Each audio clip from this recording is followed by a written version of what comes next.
driven by increased sales. It's being driven by increased prices. And there's, I guess the next part of the story, just to get into that, is there were 4 sectors when we look into the details of sales tax, 4 sectors that saw double-digit growth. And so if you're following inflation, the big things that are going up in price are commodities and energy are the 2 big ones. Car prices are also way up there. And so knowing that, it's not very surprising that the sectors showing the largest sales tax growth were building materials was the biggest one at 18.9%. Utilities, reflecting those energy prices, were up 17.1%. Eating and drinking places were up 15.5%. And auto dealers and auto parts were up 13.2%. So again, we're seeing the sectors with the highest inflation are the ones where the sales tax is growing the fastest. As a final point, and I don't usually talk about sort of the flip side of the coin, we had 1, 2, 3, 4. So we had 6 sectors that actually showed declines. So there is, again, in terms of economic news, a lot of just cracks around the edges that are a little bit concerning. But electronics and computers, clothing, liquor stores, telecom, furniture, sporting goods, hobby, bookstores, all showed declines in May. So some interesting and some divergent results, but the sectors that saw decline tended to be areas where inflation was pretty low. So again, just showing that big relationship between the two. With that, I've given you some good news. I've given you some bad news. If there are any questions, happy to answer them. If not, that's what I had to tell you. One question I had, the 8.9%, that is growth over the previous or the same month the previous year. And I just noticed that May of last year was really high. What was that from? Greg, do you remember, or does it, I don't remember why we had such an outlier. Let me grab that. Oh, I know what that was. That was the huge growth after the May of 2020 being so bad. That was the worst COVID month. And so just in comparison to May of 2021 was skyrocketing. And we had to change all of our charts and everything for that month. Gotcha. All right. Yep. That makes sense. All right. Council members Murillo or Zvonek, any questions? Yeah, I guess I'll ask a little bit more pointedly. You kind of identified some of the trends in terms of low sales tax from industries that don't have high inflation and high growth in sales tax in industries that do have high inflation. What does that mean for, I guess, just long-term stability? Like, what do we need to, I guess, monitor or be aware of? As I understand we're kind of just understanding trends, but I'm wondering, is there, I guess, a prospective outcome of that kind of combination that we might prepare for at this time? I can actually respond to that. One of the things that with the leads projection and with our 2022 projection, 2022 being around 7% right now, after 5 months we're 10%. So we're expecting some softness to come through. And in addition, if you remember from the spring workshop when I was talking about the leads projection for 2023 being pretty darn low, below 3% for the entire year. So I think our projection expects some weakness to continue to permeate through. There's no negatives. There's no recession built in. You don't really plan on a recession. You just plan on getting out of it. So, but I think that we're going to expect some well, not double-digit growth, right? We've had a lot of good months. It's hard to grow on growth like that. Gotcha. Can I ask a follow-up, Councilmember Gardner? Yeah. Please go ahead. Okay, cool. So yes, it sounds like we're planning for kind of a ebb and flow, so that we're already kind of anticipating that. I guess at what point does that become a concern, right? Is if this is the same trend over several months, or I guess, Greg, when do you start to worry and stop smiling and be happy? That is an excellent question. I would say that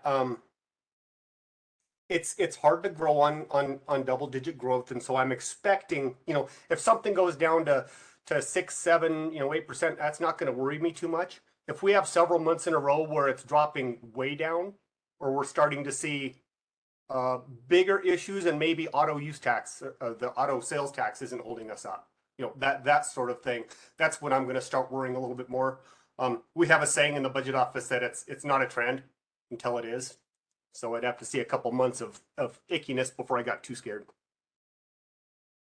Gotcha. Thank you. Mm-hmm. Councilmember Zvonek, any questions? All right. Thanks, Greg and Bill. Appreciate it. Thank you. So one item of note before we get into general business, failed to mention at the start of the meeting, we'll have an update from Katie, I believe, on redistricting or rewarding. We'll have that as item 4E, so we'll do that after we get to the other items. So first up, Nancy Wishmeyer, 2021 Annual Comprehensive Financial Report and Audit Results. Nancy. Thank you. Good afternoon. I'm going to ask that ridiculous question. Can you hear me? Because I did have some audio issues just earlier, so great. Yep, we can. I wanted to begin by letting you know that our external audit firm is now named Forvis. And this was after a merger that was effective June 1 between BKD and DHG, which is Dixon Hughes Goodman. They're out of Charlotte, North Carolina. And this new company is now a top 10 national professional services firm that provides assurance, so audit and review type services, and then tax and advisory services. And today on the call from Forvis, we have Carmen Jeffries, who is a director on our audit. And we may also have Marcy Ardan, who is the managing director. Marcy was traveling today, so I'm not sure if one of the phone numbers is actually hers, but it is. Okay, thanks, Carmen. So, and I also wanted to introduce to you, some of you already know Carol Toth, who is the city's accounting manager. And Carol and her staff are really the ones who are primarily responsible for producing our city's annual financial report and managing the external audit process. So just wanted to point that out. So what we'd like to do is give you a review of certain financial information regarding the 2021 Annual Comprehensive Financial Report, or ACFR, and the results of the 2021 financial statement audit. And I'm going to do an overview, and then I'll turn it over to Carmen. So the city's 2021 financial statements and the single audit report, they've both been completed, and they are now ready to be placed on the city's intranet. We're going to send you and all of council links to those reports right after this meeting. And then your packet that you received, it includes the council report from Forvis. And this report summarizes the financial statement audit, the single audit. It summarizes results. It also identifies any issues or reportable items that were encountered during the audit. Also attached to the report is a schedule of audit adjustments that were passed for correction, which basically means they were adjustments that we didn't record due to them being immaterial.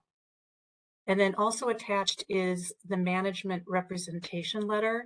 And this is the letter that outlines the representations or the statements that city management is making to the auditors. The report also includes the single audit report. That report has also been separate in other years, but this year they put it into that actual council report. And this report is the one that provides the results of the audit of the federal grants that the city expended money on in 2021. So just really briefly concerning the financial audit, we received an unmodified or clean audit opinion on the 2021 financial statements. We were also notified that we received this year the Certificate of Achievement for Excellence in Financial Reporting, and this was for the 2020 ACFR. So now the city has received that award for the past 35 consecutive years. And this is a really important award because it shows that the city is following the principles and the best practices for governmental accounting and reporting. And we also believe that the 2021 ACFR that we're going to be talking about today will qualify for that award. We did have 2 management letter comments. The first one was a deficiency, and this is where city staff didn't do a timely suspension and department check. And we have to do that when we're contracting with vendors on federal grants. And we have to make sure that those vendors aren't excluded from doing business with the federal government. Now, the check was subsequently performed, and it was determined that the vendors that were in question, they were not actually suspended or debarred. We had another management letter comment, and this one was an other matter. And it basically is where the auditors were recommending to management that we consider monitoring payments using a data analytic tool. And using data analytics is a way that staff can help identify potential fraud patterns and weaknesses in internal control. Now, regarding the single audit, we also received an unmodified or clean opinion on the single audit, and this is on the report on compliance for major federal programs. There were 5 federal programs audited this year. We did have 2 findings, and neither of them rose to the level of a deficiency, but rather they were called other instance of noncompliance. And they were both on the Emergency Rental Assistance Grant from the Federal Treasury. The first one was a situation where the city wasn't able to upload required quarterly reports that were due. And this was because of issues with the Treasury portal. So city staff did their best effort. They just weren't able to upload because of these IT type issues. And so even though it wasn't our fault, with the single audit, it's really just pass fail. You either comply or you don't. And we didn't comply. So the auditors were required to give us a finding. And then the second one, again on that ERA grant, it was because of inadequate documentation that was proving the eligibility for a recipient of those funds. So that was the quick overview. I'm going to turn it over to Carmen Jeffries now, and she'll share the auditor perspective, and then we can open up for questions. Thank you, Nancy.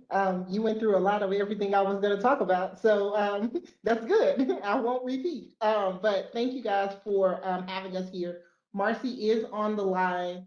Marcy, I'm not sure if you can say hi. Maybe? I can say hi. Okay. Can you hear me? Yeah. Yeah. Yes, I'm here. Okay. So Marcy is traveling, so I'll be taking care of the presentation for us today. So thank you for having us. Definitely first want to say thank you to Carol and her team and everyone else that helped us to have a successful audit. So I am going to start. If you have the packet that was provided to you on page 2, where we discuss the summary of our audit approach. We as Forvis use a high-risk audit approach, and we identify certain areas of audit emphasis. And for the audit this year, we identified management override of controls, revenue recognition, and expenditures, all where there were no matters reportable. In relation to the governmental business type activities, opinion units, and a couple of others, we identified debt and capital assets, and additionally, there were no matters reportable there. And then from a single audit perspective, that's also an area of significance. And Nancy's talked about the fact that we performed testing on 5 major federal award programs. And that is listed later in the program, in the product procedures. Additionally, for significant estimates, we do review those. And on page 3, we have noted all of the significant estimates of the city, which entail the allowance for doubtful accounts, useful lives, valuation. The valuation of investments, including the interest rate cap, is a large one that we look at, as well as the liability for insurance claims incurred but not reported, the IBNR, vacation and sick leave arbitrage, and then unbilled utility revenues, amongst a few others. As Nancy stated, there was an unmodified or clean opinion issued on the financial statements, which is the highest that you can receive. And so that has happened. And then our audit also included the requirements under the uniform guidance, which includes the schedule of expenditures of federal awards, the report on internal control over financial reporting, report on compliance for major federal programs, and then the schedule of findings, question costs, as well as the data collection form. On pages 4 through 10, we have provided a series of graphs, which depict some of the financial changes that have occurred year over year. For 2021, the governmental activities across the board had increased year over year, as well as the business type activities. There was an increase year over year, 2021 to 2020, in both those areas. And just so you know, I'm going to go through the graphs quickly, but if you have questions on any of the things that are noted in the graphs, please stop me and we can go over something in more detail. On page 5, there is a graph specifically related to expenses and program revenues for governmental activities.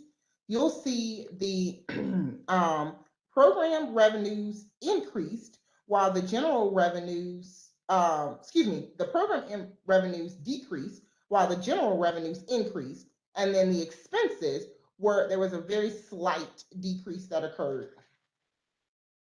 On page 6, this is related to the business type activities, specifically related to water, wastewater, and golf. And this shows the year over year representation related to expenses and revenues. And as you can see, they remain primarily consistent with the exception of golf, which had an increase. On page 7, this is the depiction of capital assets for both governmental activities and business type activities. And the major thing here that I want to note is there was an increase in infrastructure in both the governmental activities and business type activities. And that increase was really related to an increase in the number of projects that the city undertook in 2021. On page 8, regarding debt, the current year, there was an increase in debt due to the issuance of a few revenue bonds in the current year. And that is also depicted in the second graph, where you can see that revenue bonds makes up 74% of the outstanding debt in 2021. On page 9, this goes into the fund balance breakout between restricted, committed, assigned, and unassigned. And you'll see that unrestricted makes up 60% of the fund balance related to the governmental funds, and restriction makes up 40%. And last but not least, we have a graph on budget to actual general fund tax revenue. And you can see the final budget versus the actual for 2021 and 2020. And so you'll see the differences that occurred there. Are there any questions on any of that I went through quite quickly? Councilmember Murillo, any questions on any of that? Yeah, I guess just quickly, I'm wondering if there is, or do you have an opinion on like an optimal mix of, I guess, in terms of a position where we should be? I guess, yeah, that's my question. Is there like an optimal mix of, for example, like unrestricted to restricted funds that you might have insight to? May I ask a clarifying question? Do you mean in the fund balance breakout on page 9? Is that what you're referring to? Yeah, or just any, Okay. I guess, just as you take a high level look at where we stand in terms of um, our activities and like audit of our activities. I wonder if there's, like an optimal mix that we should be mindful of, and why, and or maybe it depends is the answer. But yeah, I was curious if you could elaborate a little bit more. Okay, I would say that question, it depends, but I think there's a couple things to understand in the classifications. So a restricted fund balance, there are legal restrictions or grants or some specific purpose for what they have to be used for. So those are restricted. And then with the unrestricted balance, we're combining the committed, unassigned, assigned, and unassigned. So really, you have a good balance. Commitments and assignments are things that council says, hey, we want to use this money for, but if there was another need, you could maybe pull them back and use it for another purpose. So it's a pretty good balance based on what you have, and it's pretty common in what we see. Okay, thank you. Councilmember Zvonik. No questions. So I have two questions. One is just a clarification because I'm not familiar with the term, but under the significant estimates for the city, liability for insurance claims incurred but not reported. What does that mean? We have paid out the claim, but we haven't accounted for it in our financials? No, what that means is that there's maybe been a claim incurred. So that's an estimate where we look out to say that there's potential claims that you've incurred, but they haven't been requested for reimbursement yet. Okay, I gotcha. And then also on that list, on the allowance account, what, so is it, do we use like GAAP principles for determining that, or how is that calculated? I would assume so, but I'm just making sure. Or Carmen, because do you we're a want to answer public that one? entity, do we not? I Yeah. kind of want to ask that. On the allowance for doubtful accounts? Yeah. Yes, that's using GAAP principles. That's how that's calculated, Okay. as well as experience. Yeah. Okay. And then my last question is on page 8, on the debt outstanding. Why was there, I mean, it's hard to tell because we're only seeing 3 years of history. But there was, pretty much level from 2019 to 2020, and then a pretty large increase from 2020 to 2021. What was that from? That was from the issuance of, the increase, Carmen, is the issuance of some pretty significant water and sewer bonds in Okay. 2021. Gotcha. All right. Appreciate those answers. I think that's all the questions from the committee. Okay, so now I'm going to go into our required communications. On page 11, Nancy went through the majority of this, really discussing the fact that we audited 5 major programs, and she discussed the 2 findings that were associated with those as well. So I will skip page 11 and go into our required communications. On page 12, we discuss the fact that the audit was performed in accordance with auditing standards generally accepted in the United States of America, and then government auditing standards issued by the comptroller, as well as the uniform guidance. So that is how our audit is prepared. You go to page 13, we start here with the significant accounting policies, and the city's significant accounting policies are described in note 1 of the audited financial statements. There were no alternative accounting treatments to report. And then management's adjustments and accounting estimates, which we've discussed previously on page 3, are also a part of our required communication. On page 14, we review sensitive financial statement disclosures. And in this instance, the subsequent events were the significant ones that we reviewed in the current year. There were no significant unusual transactions to report. And then if you go to page 15, Nancy has already discussed the audit adjustments, the ones that were not recorded, and the reasoning for the fact that they were not material. As far as auditors' judgments about the quality of the city's accounting policy, there are no matters to report related to that. We felt they were in accordance. And then there's no matters to report on other commission documents containing the audited financial statements. There's nothing to report there, as well as the fact that we are happy to report that there were no disagreements with management during the audit process. We are not aware of any consultations with individuals outside of the audit engagement team. However, there were consultations with other auditors related to the Havana Business District, the Parkside City Center Business Improvement District, the Citadel on Colfax Business Improvement District, all of which were audited by other auditors, and we do place reliance on those other auditors' financial statements.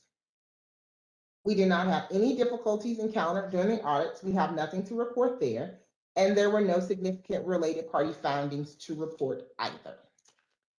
Nancy has so graciously already discussed the deficiency that's noted on page 18, as well as the other matters that are noted on page 19.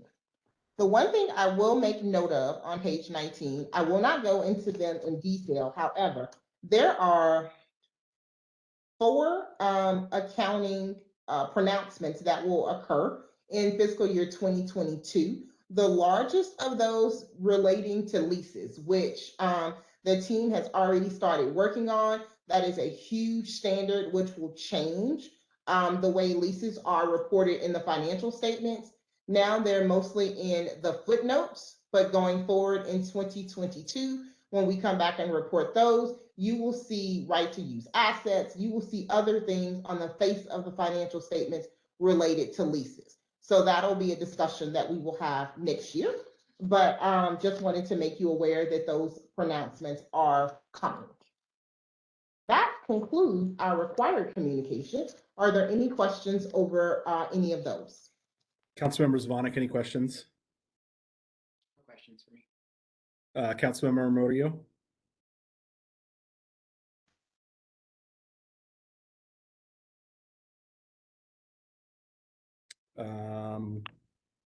She's still, looks like she, oh, Councilmember Murillo, can you hear us? She's texting. It says yes.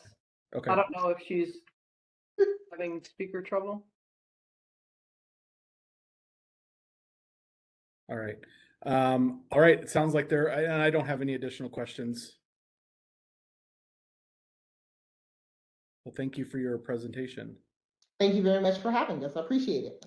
And just real quickly want to say just kudos to our finance team, Terry and Nancy and everybody. Obviously, we do a really good job. Our budget's always good. Our finances are always good. And you all are very good at what you do. And just appreciate that because it is, what's in the best interests of the taxpayers of the city of Aurora. So thank you for all that you guys do. Thank you. All right. Let's see, next item up, the resolution to decline participation in the Family and Medical Leave Insurance Program. Jennifer. Hi, good afternoon. My name is Jen Lorenzen. I'm the Deputy Director of Human Resources. And if you don't mind, I'm going to share my screen.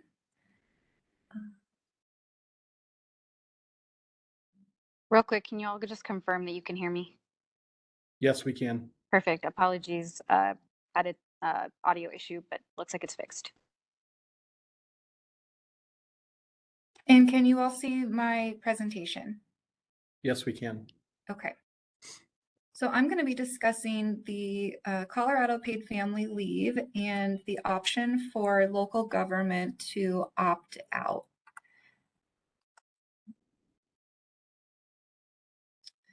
So as a quick overview, family leave was created by Proposition 118, which was voted on and approved by Colorado voters in November of 2020 and provides paid family leave to Colorado employees. It is a state-funded program which provides for up to 12 weeks of paid time off for qualifying reasons. These reasons include care of a new child, whether that's through birth, adoption, or foster care, personal or family serious health condition, arrangements for a family member's military deployment, domestic violence, sexual assault, and additional time off for any complications that may arise during pregnancy and childbirth. This leave would run concurrently with FMLA and has a capped benefit of $1,100 a week. This would vary based on employee as it's determined by the average weekly wage of each employee. Although it is a state-funded program, the fund is paid for by taxes on both employees and employers. The premium for each employee is 0.9% of their wage, with that premium being split 50-50 by the employee and the employer. And local governments do have the option to decline or to opt out of participating in this paid leave program. Procedures to opt out will take some time and include some steps, so we're initiating this now and suggesting completion during the summer and fall months of 2022. When we look at reasons why the city might opt out, we first look at the job protected leaves that the city is currently providing employees. We offer family medical leave, FMLA, which provides for up to 12 weeks of time off. In addition, we have employee medical leave, which affords up to a year of time off. We also offer military leave as well as time away to seek and receive addiction rehabilitation services through our CARS program, which affords anywhere from 30 to 60 days of time off. In addition to the leave that employees are afforded, the city does also offer paid benefits or pay supplement while an employee is out. This includes any of the leave accruals that an employee earns through their employment, the Healthy Families Workplace Act, which is a Colorado paid sick leave, both short and long-term disability, military leave pay and differential pay, emergency and bereavement leave, as well as income replacement through the CARS program. So when you look at the job protected leave and the paid benefits, the city is already providing paid leave that's in excess of what would be covered under the family leave. Now, should the city choose to opt out of family coverage, it would require a resolution passed by City Council.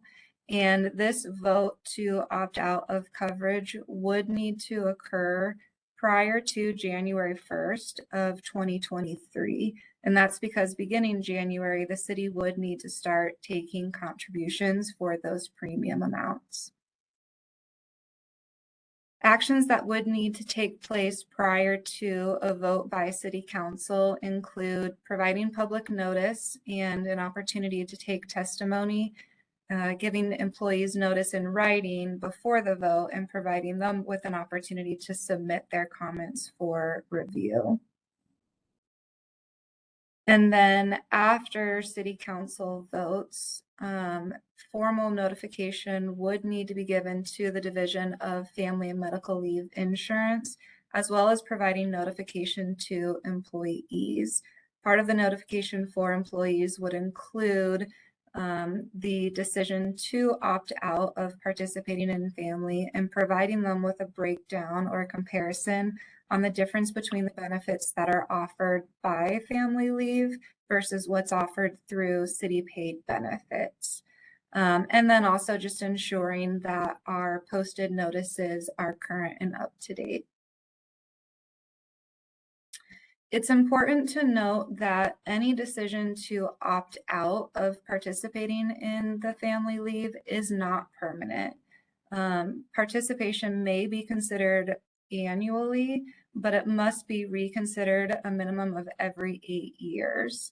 In the absence of a vote to further decline or opt out of participation, the city would automatically then become a covered employer.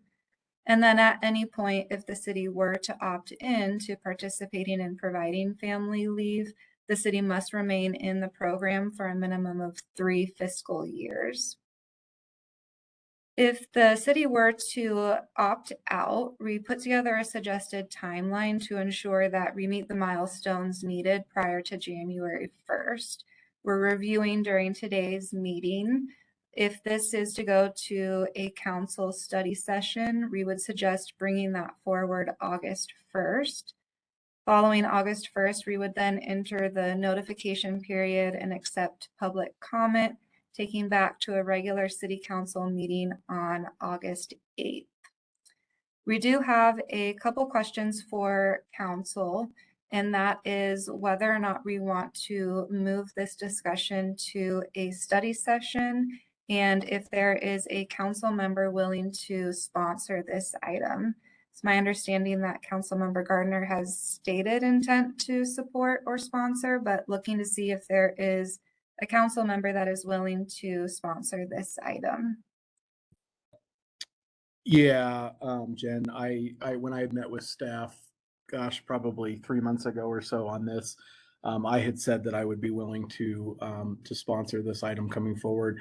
I had floated the idea to Ryan Lance of doing some employee communication, but it sounds like from your presentation that's required anyways. And I just say that because I think it's important that we demonstrate to city employees that the benefits that they have with the city are actually richer than what is offered under this program. So it is in their best interest for us to opt out of it and continue offering the benefits we offer. And just so the other council members on this call are aware, I've spoken to several other cities, council members in other cities here in the metro area and outside of it since this came out, and all the council members that I've talked to, their cities are intending to opt out as well. So not really surprising, but anyways, so I'd be willing to sponsor it, and because the benefits that we currently offer are richer than what are offered under this program. For that reason, I'm in support of it as well. But since I've seen this before and have had a chance to ask questions, council members, Ivana, do you have any questions? Yeah, just one question. I support this. I think it's smart to opt out of it. Are there requirements? I know that it just happens to be that the plan that we offer is more generous than what was passed through the ballot measure. But are there requirements for local governments to opt out, or can they opt out even if they're the benefits that they would already offer are less than what they would get through the state program?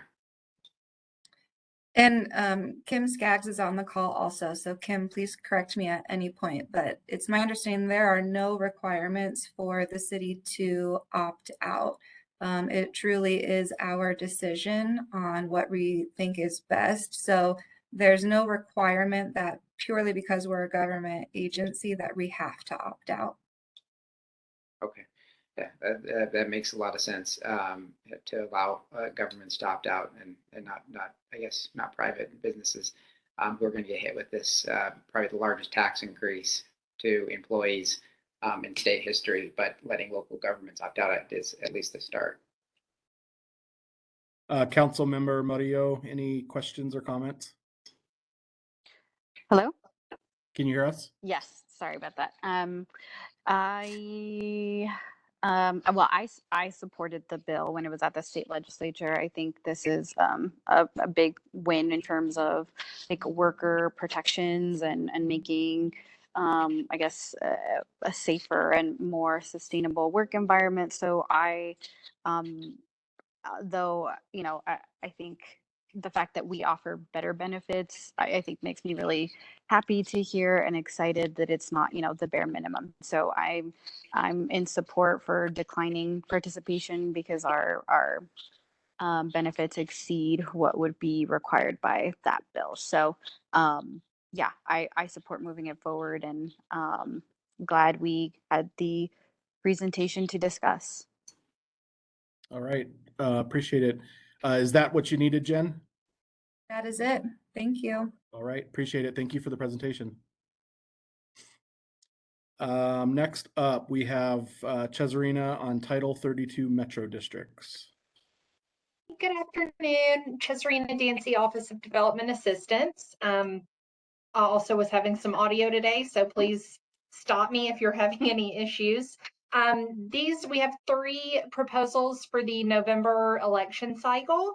We have Eastern Hills and Kings Point South, which are both in conformance with our model service plan. And we have Green Valley Ranch East. In whole, it's District 6 to 14. 6 to 8 would be amended and restated, and numbers 9 to 14 are new districts. This is not in conformance with our model service plan. This is allowing for the inclusion of these districts into ARDA. So that language is not in our standard model.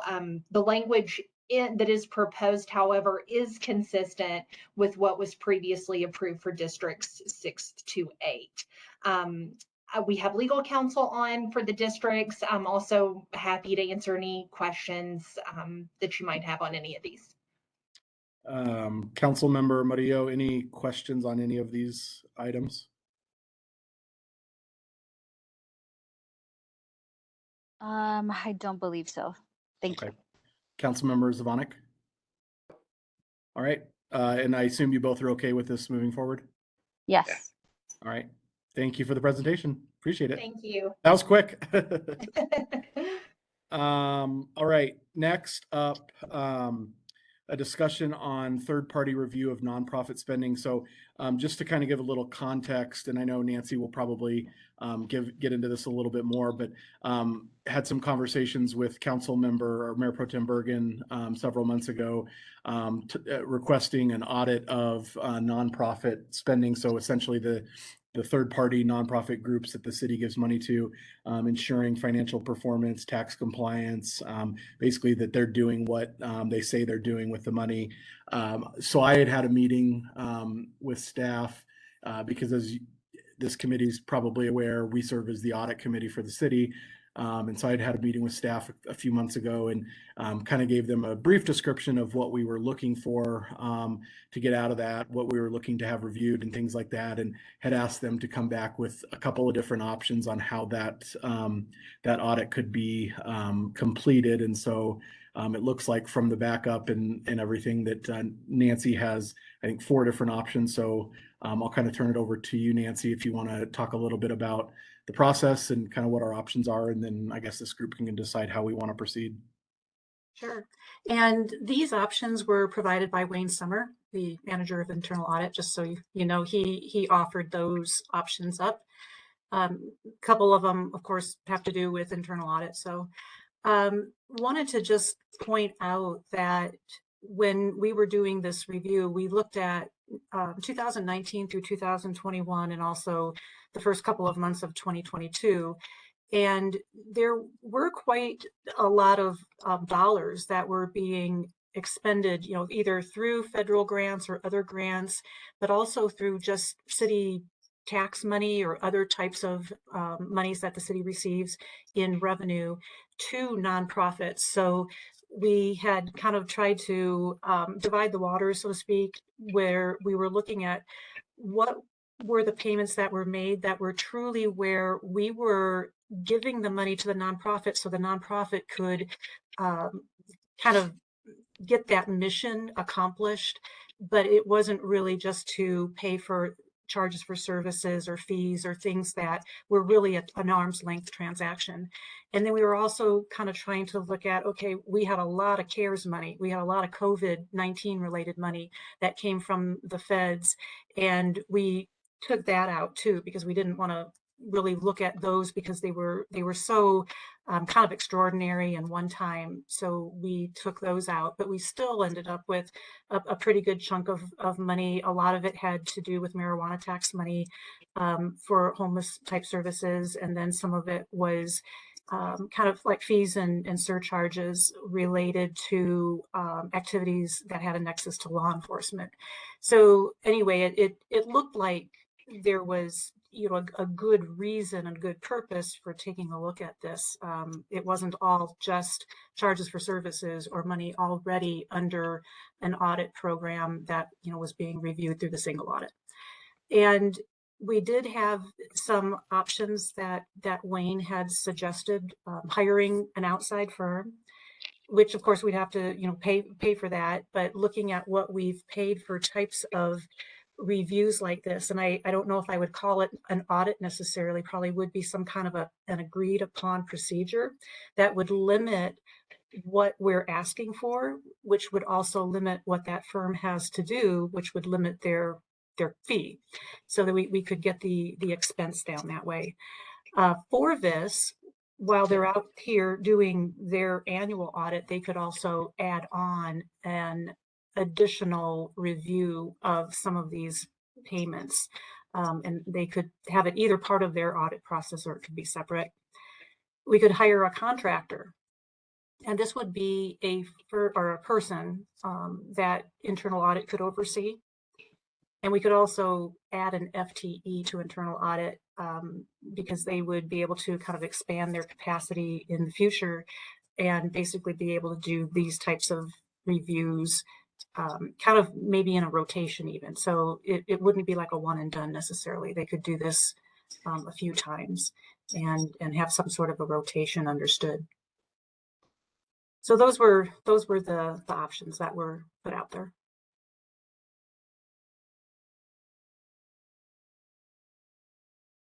I think you're muted, Councilmember Gardner. We can't hear you. Can you hear me now? Yes, it's better. Sorry, I'm sitting here chatting away.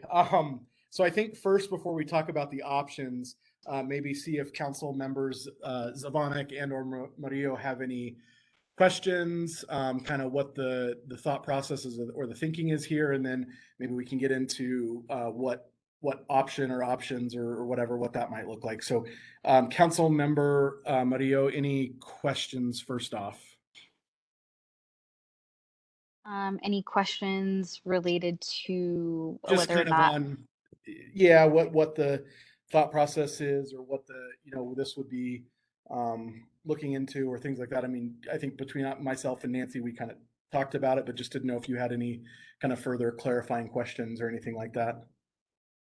Gotcha. I don't think so. I mean, I guess if I understand correctly, it's just um for our own decision-making process. I mean, Yeah, as the kind of the audit committee of the city, just, you know, because as Nancy indicated, you know, we do spend quite a bit of money on outside groups and don't have a lot of control in some cases once it leaves the city. And so just, you know, figuring out a mechanism for how we can make sure that there's, you know, accountability and how those funds are spent. gotcha. Okay. Yeah, I mean, I support I think audits in general, you know, just making sure that we're doing the best to understand how our dollars are being spent. I think the only thing, so I support is the answer, but I guess the concern or potential concern is like, you know, in the audit, I'm curious because I often, we have a lot of nonprofits in my district. So I wonder if um, through the audit, we also have an opportunity to understand best practices in addition to that, because I think what I often hear are issues, capacity issues, right? Like we know that generally like it's a lot of steps, right? And not saying there shouldn't be to make sure that we are spending our money appropriately and accurately for each individual organization that might, you know, kind of run bare bones, have a smaller staff. You know, nonprofits again are I guess I think a lot of them are smaller and just might have less capacity to comply, but they might be doing really awesome work and have some really strong relationships in community, which is what we're trying to connect with. So I wonder if in that audit there is space and opportunity for recommendations or best practices on how we might support greater access for our grants as well. I know that our city has kind of informally collected that information, but it's been very ad hoc, and it's more, I feel like I'm certainly other people have asked that, but like I've explicitly felt like a lone wolf and asking, I think every time like, oh yeah, we could do that and let's do a version of that. But I wonder if we could standardize that and if that would be part of the scope of the audit. So what I'm kind of thinking, and Nancy or Terry, maybe jump in if you think this is not the right approach, but I think maybe today what we do is decide, are we going to move forward and which of these options? And then maybe next meeting, staff brings kind of an outline of what the, agreed upon procedures might look like. And then each of the council members can kind of give recommended changes, additions, subtractions, and that would probably be the right time to incorporate what you're describing. Is that sound okay to you, Councilmember Murillo? Yes, it does. Thank you. Okay. Any other questions right now?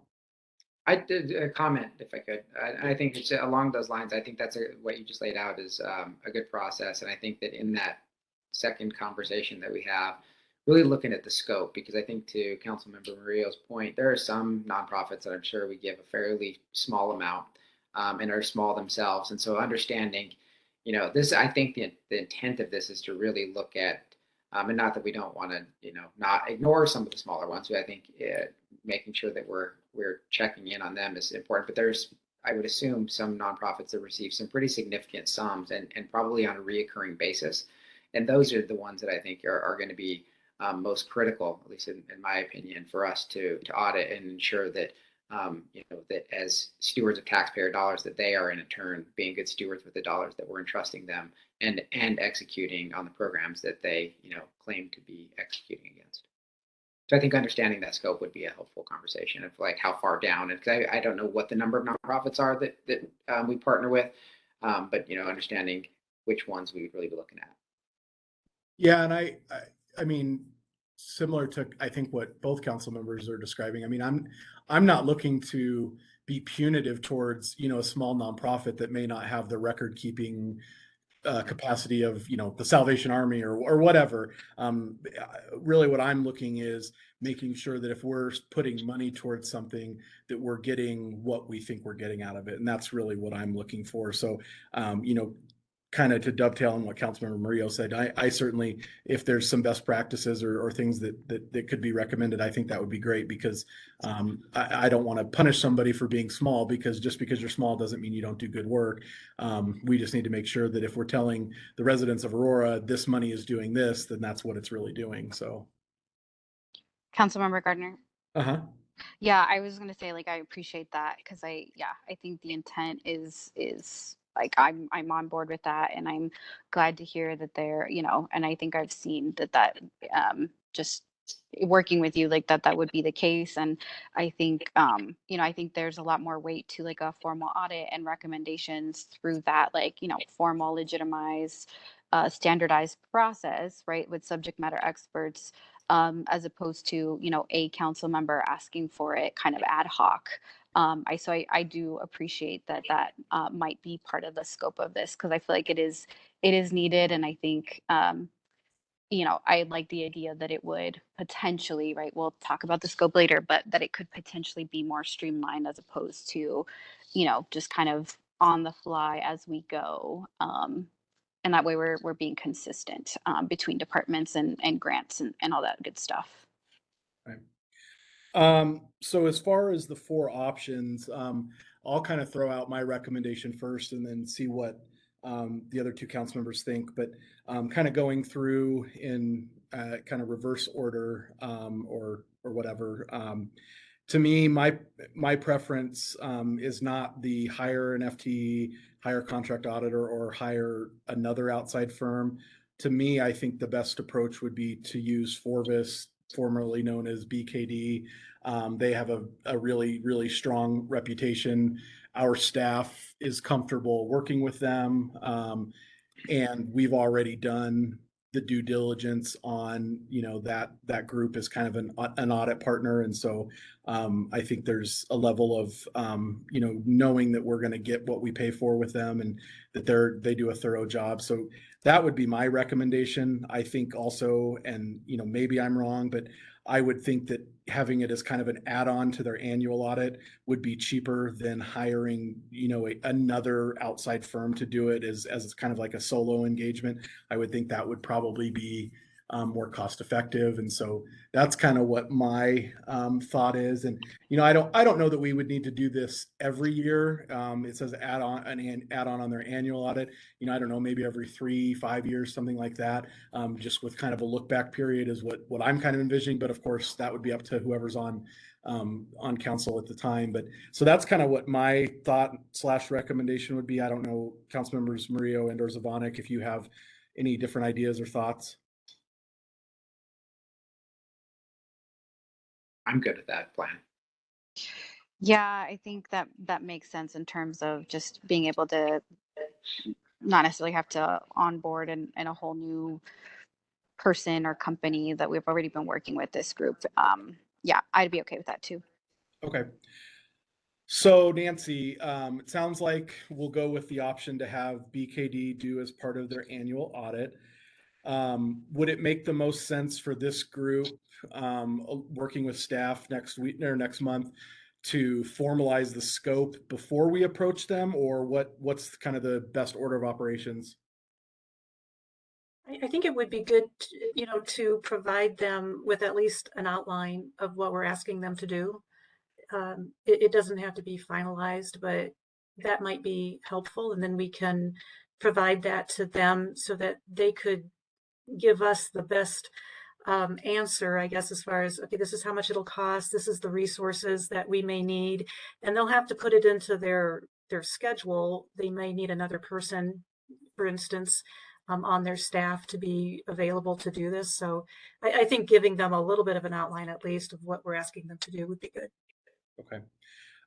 So then would it be possible for July's meeting to come back with kind of a more formalized outline of what the scope might look like based upon kind of this conversation, the conversations we've had previously, and maybe if staff has any ideas or any color that they would want to add to it? Is that a reasonable time frame? And then at the July meeting, we could take that document, kind of make any changes, finalize it, and then could engage BKD after that or Forvis after that?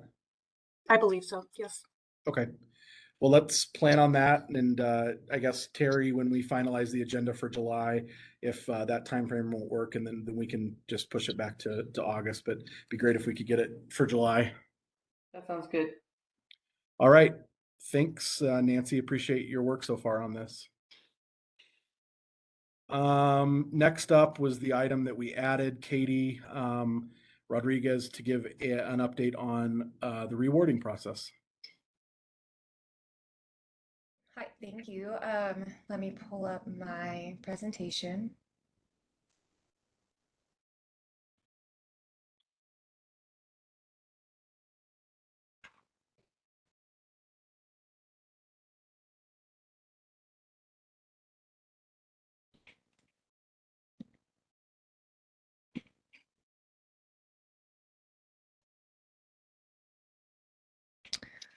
Okay, are you able to see it? Not yet. Not yet? Okay.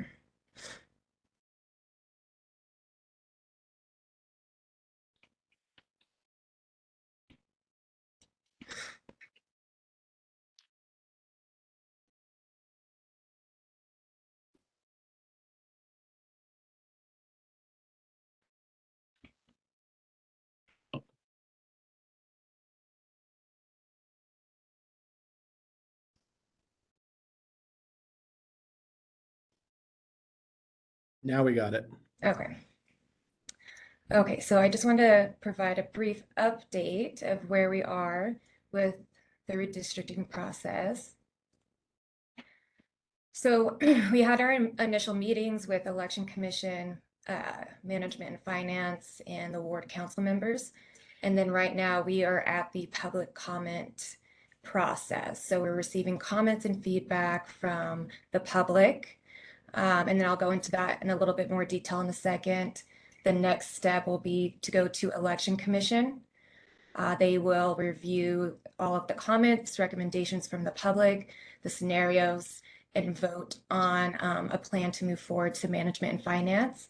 And then Management and Finance will review the same information, and we'll have an initial meeting. If the consensus is to move it forward to the next council meeting, we will do that. If you need additional information or like different scenarios, we'll have a secondary meeting with Management and Finance. And then, of course, the last step would be going to City Council. It's an ordinance, so it'll need 2 readings at a council meeting. And oh, go ahead, Katie, sorry. So this is just some of the groups that we've reached out to with our press releases. On the right-hand side, you can see that we had our graphics division make a flyer, and I can share this with all of City Council and the Election Commission. It has been sent out to all of our golf courses, libraries, any of these other entities and companies that you see listed here. And if anybody has any advice or any suggestions of other places we should reach out to, we would be more than happy to do that. So one idea that I had, and it might be bullet point number 5, but I know at one point we had like neighborhood liaisons, and I think we call them something different now, that communicate with all the HOA, like registered HOAs in the city, and neighborhood groups and those kind of things. Is that what number 5 is referring to, bullet point number 5? Yes, the Housing and Community Services Network. So I can get a more extensive list of who they all reached out to, but we are working with that department, and we do have individuals from that department that attend our public meetings. Okay. So oh, go ahead. No, that's okay. I was just going to say, I just know, because of my old neighborhood, I was the HOA president. And since I was registered with the city, I would get notices of like developments in the area and other things like that. And so, obviously there's a gatekeeper there, and it would be up to them to pass it along to the residents in their neighborhood. But a lot of those neighborhoods have newsletters and things like that they might be able to put it into. Yeah, that was a suggestion that we received during one of the meetings as well. And I will make sure that our Housing and Community Services Department did that, but they did reach out to all their various networks. Great, thank you. And then so on engageaurora.org/redistricting. So this is a site that we've set up for the public to go get information on the process, to provide input, to look at the different scenarios. So just a little information on the survey. These are the 4 questions that we asked. And then here's a little update of who all has answered these questions. So we've had about 19 people as to date. And then this information, of course, will be compiled with the public meeting comment information and provided to Election Commission, MNF policy, and to City Council for review. And then on the website, we also have interactive maps. And so these are some of the different layers that you can use. We have the county precincts with populations, the current ward boundaries. We do have HOAs, neighborhoods, school districts. So that's what you can play around with on the interactive maps. We also do have instructions on how to use that.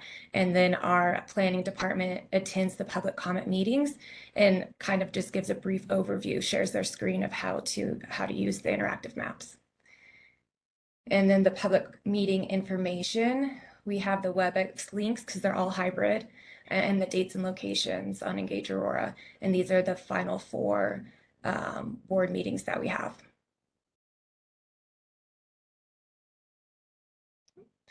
And then the 2022 calendar, just a brief overview. We're right now in June, August, where we have the public meetings.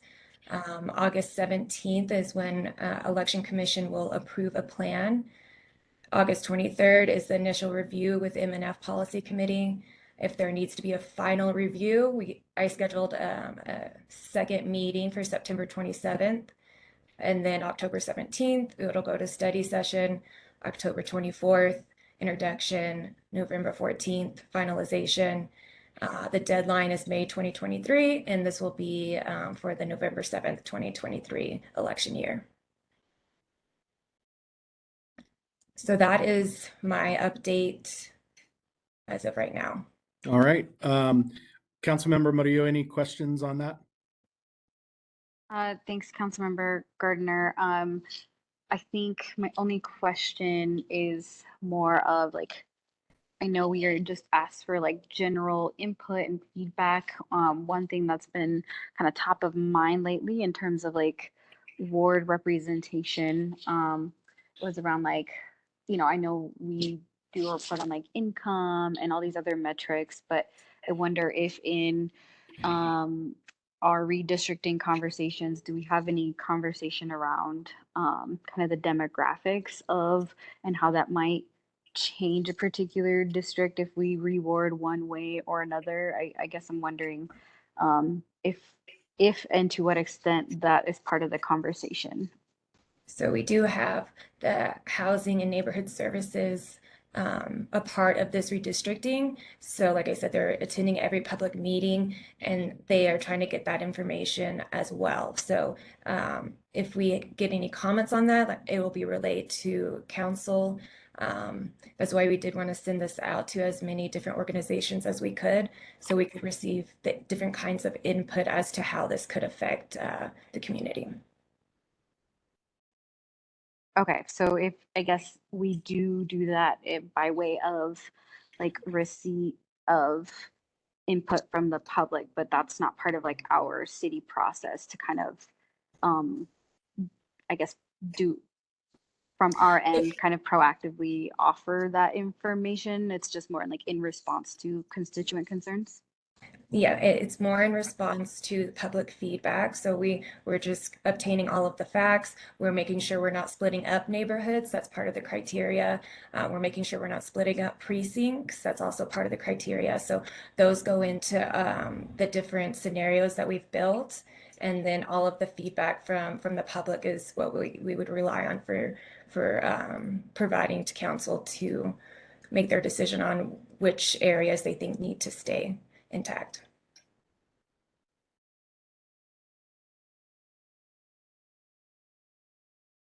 Gotcha. Thank you. Councilmember Zvonek. Yeah, just one question, Katie, from a process standpoint. After election commission does their review, do they submit to M&F a final map, or do they submit options? So I think they'll submit, there's no specific criteria for that. So what it would be is they would submit either one or maybe submit them in order of preference. And so no matter what, there was a proposed third scenario. I just met with Election Commission and our planning department's working on those numbers right now, so we don't have them. So any kind of scenarios that are proposed, the two that staff has, anything that comes from Election Commission, everything will go to you guys. You're not just going to see one map, and then they'll decide which one they would like to move forward. And I assume that once those final scenarios, however many they may be, we'll have access to the various precinct and demographic and for interactive maps, so that we can take a look at prior to our meeting on whatever date that was in August. Yes. Yeah. Okay, that's all I had. All right. Thanks, Katie, for the presentation. Appreciate it. Thank you. All right. That was our last item under general business. So under miscellaneous, is everyone okay for July 26th at 1 p.m.? Okay, we will move forward with that. And then if there anything does come up, please let me know. Terry, anything else we need to mention under miscellaneous before we adjourn the meeting? Not at this time. Thank you. All right. Thanks, everybody. Have a good day. Thanks all. Bye.